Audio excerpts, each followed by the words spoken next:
I really enjoyed the point that the key for a future company is to share the knowledge, and because this is currently for a big topic for me and my team.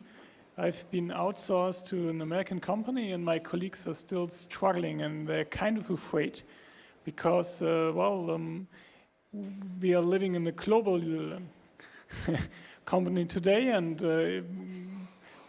we are afraid to share our knowledge, and the next step is that we lose our job because another one is doing it. So, question to you: how do you, for a company, how do you want to make people more self-confident to share the knowledge?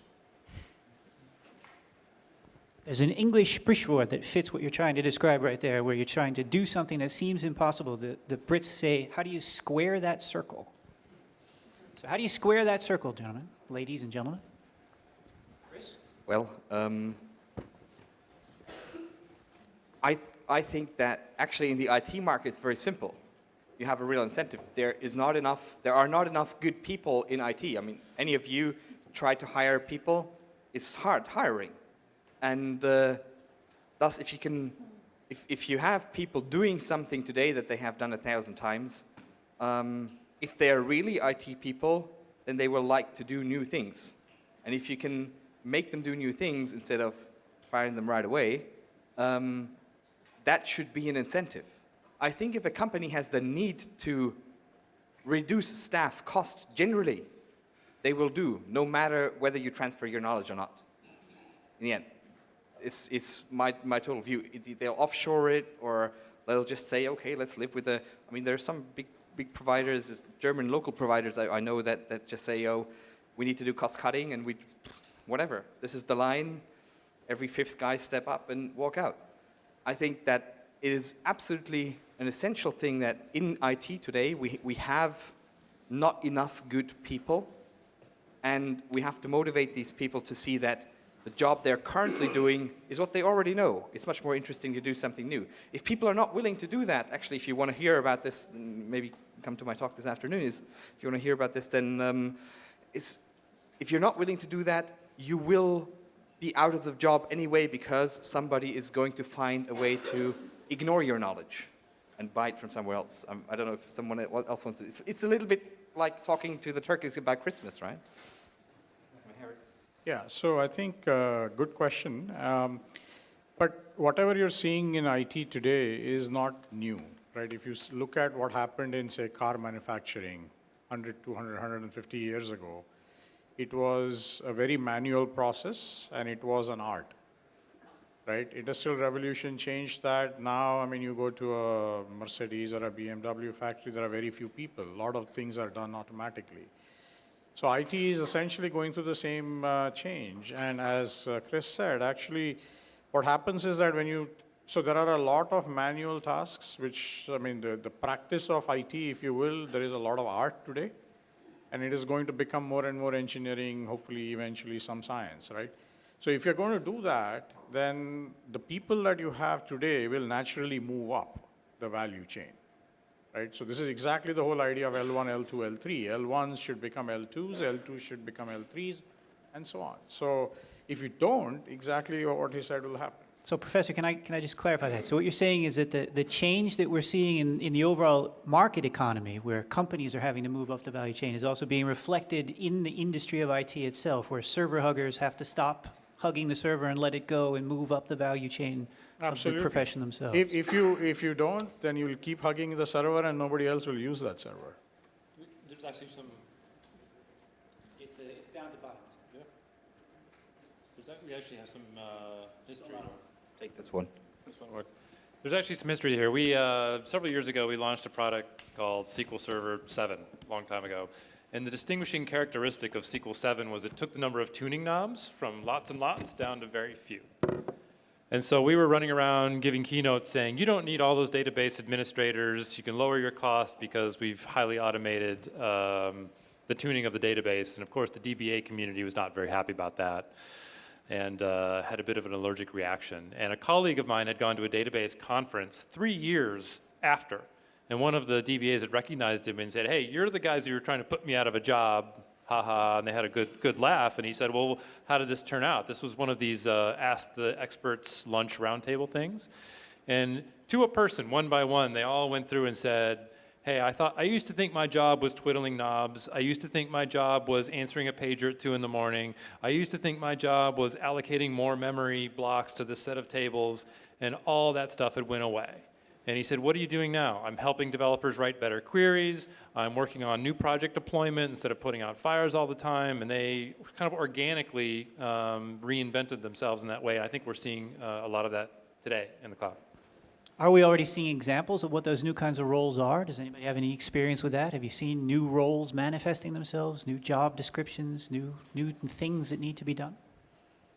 So one thing that is certain is that instead of sort of design, build, operate, it is going to become much more sort of integrate. You are going to become a lot more systems integrators and architects rather than individual component builders. So that's actually a big shift in how, instead of building each nuts and bolts, now you'll actually start building houses, so designing houses.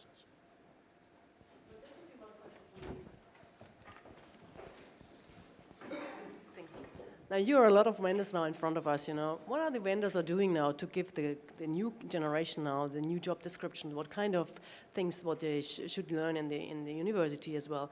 We were talking here about a lot of infrastructure as a service. There is a layer in between which is called platform as a service. And platform as a service is the future, I believe, on this level, that the people have to learn a little bit more about integration and all those things, how they can integrate business processes as a services as well, what they have to do. I miss some vendors in the industry, on the university, that they get the knowledge to that people. What are you doing? Well, I would answer that very easily, is understand the basics. I mean, what you really have to do is understand the basics. I talk a lot to highly paid technical guys, I always run around with this joke from Silicon Valley. If you want to earn $30,000 in Silicon Valley per year, you are a Java programmer. And when you want to make $400,000 a year, then you either learn Erlang, but if you want to be able to learn Erlang, you understand how computing works. And I think it's a very big problem in education that I see in also juniors we hire, is that they've started learning specifics rather than concepts. And the concepts stay very much the same. The specifics change very much. It's becoming almost a monthly conversation for me at CSC, where I'll have to deal with some very young programmer who's doing something on Google or on Salesforce, and I'll say to him, do you realize that you're writing an interpreter? Have you ever done compiler design? Do you understand what you've just started to do? And the answer is often no. Yeah, another point is that, going back to the earlier point, you have to go away from software to systems. And that's a big shift in curriculum. I was a professor for 15 years, and I know that we don't teach this very well today. That's the problem. The other interesting thing to think about, actually, is that in fact, even when we teach people software or a little bit of systems, we most of the times teach them how to build greenfield systems. In fact, almost nothing today is greenfield, right? So you actually take what you have, you tinker with it, you modify it, and you put it back. We don't understand, and we don't teach people how to evolve systems or reason about evolving systems. So those are the changes that curriculum will be, eventually. We'll have to bring that in. I would like to emphasize as well to the structures you have to understand. I mean, if I would go to the university, I would really don't stuck that much in learning any nitty-gritty details or something, even though I have to learn for kind of a test. But I think if you're able to understand the fundamental methodology or the fundamental structures of, for instance, of kind of process analysis or whatever, it might not be that big problem to really encompass whatever kind of new dimension, even if it's cloud or whatever. You're able to really understand the structures. You're able to integrate new models, new requirements, new ideas to that overall or fundamental structure, and then you can deal with it. You certainly have to adapt a model. You have to enhance a model, but I truly believe that once you have kind of an understanding how to nail everything down to the basic structures. If you learn how to do this, then you're able to deal with whatever challenge comes across the way. So. Next question. I think that a big deal of problems comes from the fact that many CIOs are very proud to announce that the company makes 50 or 80% of the yearly turnover with products that have not been on the market 3 years ago. But the problem is they were developed with tools and techniques which have been taken off the market 7 years ago. And the decision makers, the CIOs, these people who have to think strategic, they are encrusted in their way of thinking, and they are no more agile, and by far they are not flexible. So what was your question? What's the question? The question is, how do you influence the CEOs to learn about all these things we are shown here and to use them and to get flexible again? So how do you get them to cross the Rubicon? Anybody want to take a crack at that? I have an answer to it, but you're not going to like it.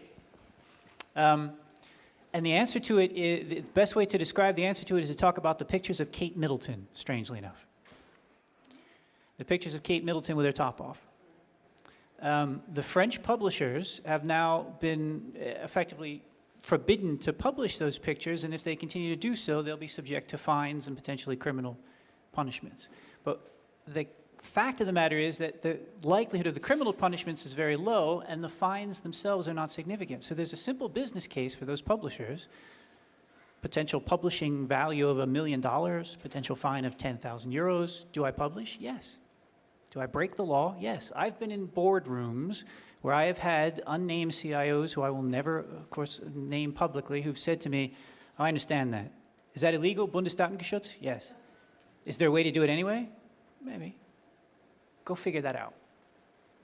And this is because of the things that Tim is saying about the economic pressures.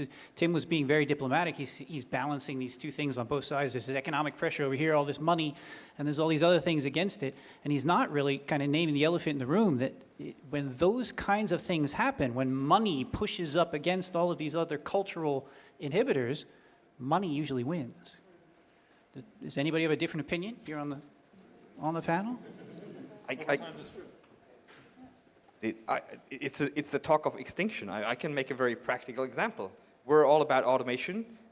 We do automation in the system environment, and basically, the other question we just had, we put classical system administrators, server hoggers, I like that one, out of the job. Then we go to the CIOs and we sell these great business cases. You're going to save 50%. And they all say, yeah, we want to save 50%. And then I am at this CIO and he says, yeah, but you know, we really want to save the money, but I like all these people walking around here. And I mean, as a vendor, the reaction is, sorry, I'm not going to do business with you. It's a losing game. Go and die.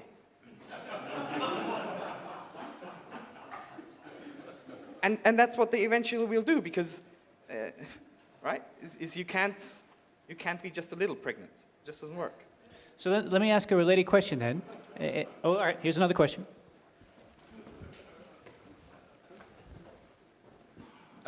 Just a couple of points, Chris.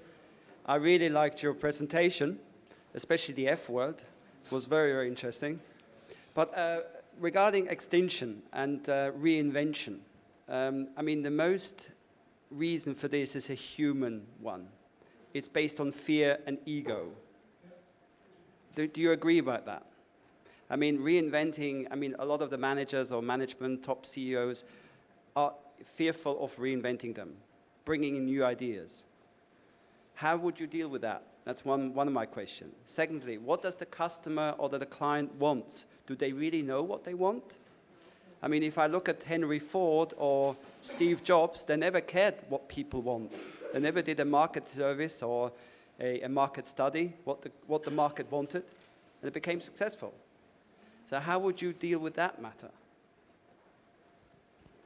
Well, that was directed to you primarily, Chris, so you can go ahead and answer it. Okay, I'll go ahead and answer it. Is two things is fear. You can actually deal with fear because you can talk to people and you can show them that there's a bright new world and that so far industries have evolved. They have not shut down. I mean, the best thing is, that's why I'm trying to say, is embrace change. If you try to stop change, you become so old-fashioned that you really will be out of the job. If you embrace change, you're at the top of the value chain and you go on and develop. I mean, as I said, today, the only justification for the large salaries we pay in the developed countries is doing new things. Otherwise, we can outsource them all to very cheap places like, I don't know, rural China. But you have to talk to people about this. And a lot of the projects that we do is about change management and talk to people about their fears. There's nothing you can do against egos. Absolutely nothing. Run. And the next thing about the invention or people caring about the market, I think I've said that, is you have two options. Either you do something people actually want now, or you believe that you know better what people should want, but then you have to be willing to die for it. And for all the Henry Fords and Steve Jobs that are out there, for each one of those, there's 1,000 guys who had an idea and people just wouldn't buy into it. And you never know these. But they were willing to go and risk their skin for their game. Those are the ones that disrupt markets. The other ones are the ones that evolve the markets. All right, well, we're cutting into your lunch break now, so this is probably a good time to wrap it up. Any further questions? If not, then thank you very much. That was the lightning talks. One last kind of word before we break. There are 3 tracks.